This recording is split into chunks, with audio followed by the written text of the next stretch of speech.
Oke,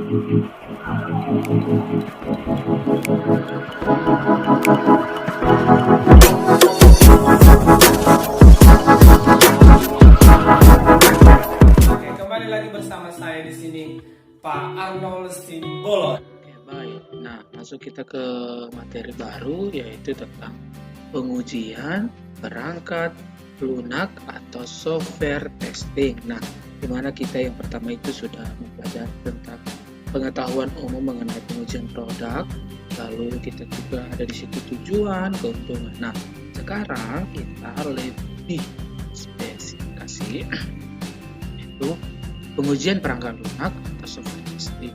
Ingat, ini untuk produk perangkat lunak. Nah, kita masuk ke pengertian software testing. Apa software testing? Nah, seperti yang kamu lihat dalam video, aktivitas tujuan untuk mengevaluasi atribut-atribut atau kemampuan sebuah program atau sistem dan penerimaan apakah sesuai dengan hasil yang diharapkan. Itu dia. Lalu ada pengertian testing, itu proses pemeriksaan program dengan tujuan tertentu dalam menemukan kesalahan sebelum diserahkan ke pengguna. Yang biasa itu kalau di dalam bahasa ekonomi pengguna itu konsumen, seperti itu ya. Nah, kita masuk ke sasaran. Nah, ini dia. Sasaran pengujian perangkat lunak itu ada 3. Yang pertama itu ada pengujian. Boleh kamu lihat apa itu aja pengujian, pengertiannya. Lalu ada test case. Nah, test case itu apa? Lalu ada juga pengujian yang sukses. Itu dia sasarannya dalam pengujian produk perangkat lunak. Sudah, kita lanjut ke pembahasan berikutnya, yaitu prinsip-prinsip dalam pengujian perangkat lunak, di mana ada A, B, C, D, E, dan F. Boleh kamu lihat, yang A itu, semua pengujian itu harus dapat ditelusuri hingga ke persyaratan pelanggan. Yang dimaksud di situ sebagai tujuan utama pengujian perangkat lunak untuk mengungkapkan kesalahan. Itu dia. Lalu ada yang B, pengujian harus direncanakan lama sebelum pengujian itu dimulai. Maksudnya di situ perencanaan pengujian dapat dimulai setelah model persyaratannya telah lengkap. Begitu dia. Lalu ada yang C, prinsip Pareto berlaku untuk pengujian perangkat lunak. Maksud di sini prinsip Pareto itu mengimplikasikan bahwa 80% dari semua kesalahan yang ditemukan ketika adanya pengujian hanya dapat ditelusuri 20% saja dari semua modul program. Itu dia. Jadi 80% hanya 20% yang dapat ditemukan atau ditelusuri, seperti itu dia. Lalu ada yang D, pengujian harus mulai dari yang terkecil dan berkembang ke pengujian yang besar. Lalu ada E, tidak ada yang namanya pengujian mendalam. Lalu yang F, untuk menjadi paling efektif, pengujian harus dilakukan oleh pihak ketiga yang independen. Itu dia prinsip-prinsip dalam menguji produk perangkat lunak. Lalu kita lanjut ke karakteristik perangkat lunak yang dapat diuji. Nah, berikut Bapak sudah tampilkan di dalam video ini karakteristik pada perangkat lunak yang dapat dikenai pengujiannya, seperti itu. Boleh kamu simak dan kamu lihat. A, operabilitas. Itu yang dimaksud di sini, semakin baik dia bekerja, semakin efisien dia dapat diuji. Lalu ada observabilitas. Observabilitas itu apa yang Anda lihat itu adalah apa yang Anda uji, seperti itu dia. Lalu ada kontrolabilitas.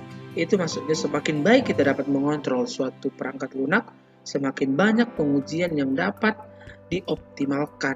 Itu dia. Lalu ada D, dekomposabilitas. Itu maksud dari yang D ini, dengan mengontrol ruang lingkup pengujian, kita dapat dengan lebih cepat mengisolasi masalah dan melakukan pengujian kembali secara lebih halus. Seperti itu dia. Lalu ada kesederhanaan. Nah, semakin sedikit yang diuji, semakin cepat kita dapat mengujinya. Lalu ada stabilitas. Semakin sedikit perubahan, semakin sedikit gangguan dalam pengujian. Lalu ada yang terakhir, kemampuan untuk dapat dipahami. Semakin banyak informasi yang kita miliki, semakin baik pengujian yang kita lakukan. Seperti itu dia anakku.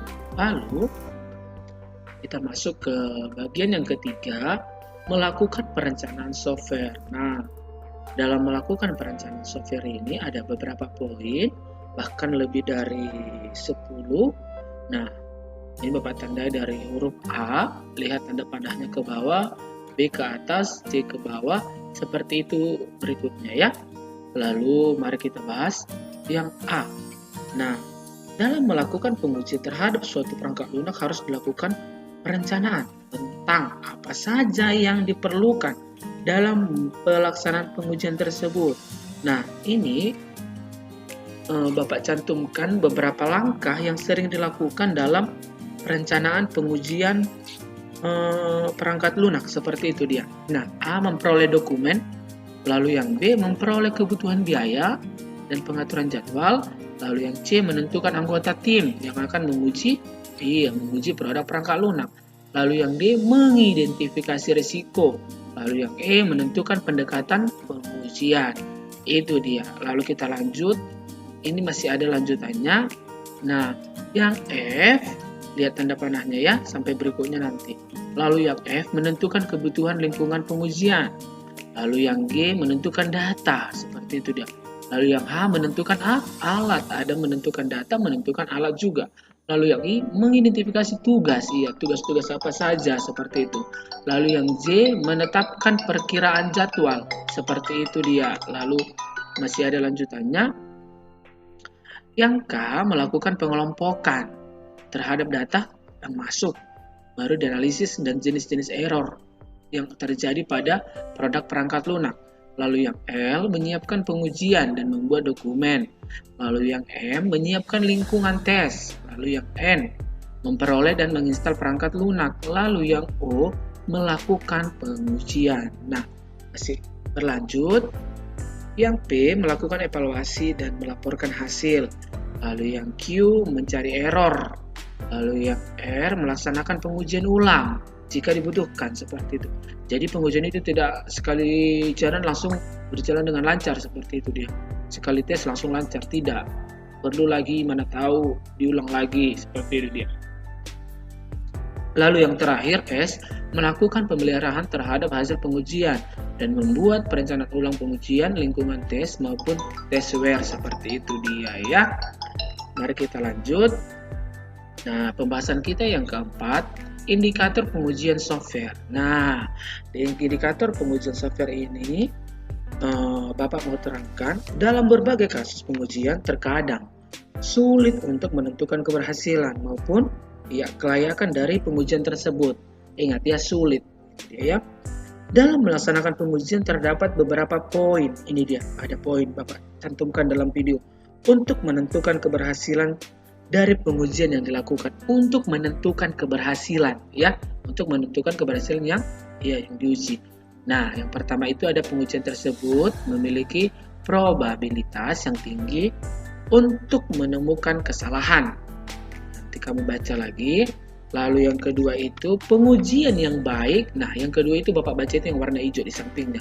Pengujian yang yang baik tidak redundan, mengingat adanya batasan waktu. Ingat tadi di langkah-langkah melakukan perencanaan software itu ada mengatur jadwal, kan seperti itu.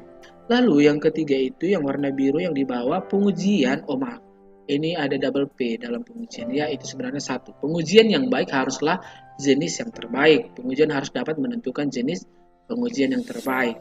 Lalu yang terakhir dalam indikator ini, pengujian yang baik tidak boleh terlalu sederhana maupun terlalu kompleks, seperti itu dia. Nah, itu dulu untuk materi kita tentang pengujian perangkat lunak. Nah, untuk setelah ini nanti ada juga yang akan kita bahas metode-metode dalam pengujian perangkat lunak.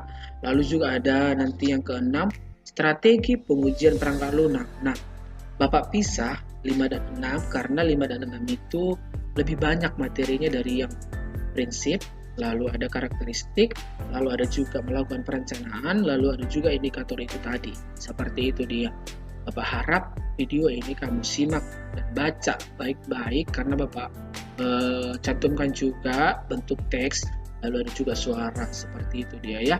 Tetap semangat belajar daringnya dan jaga kesehatan. Sekian dan terima kasih.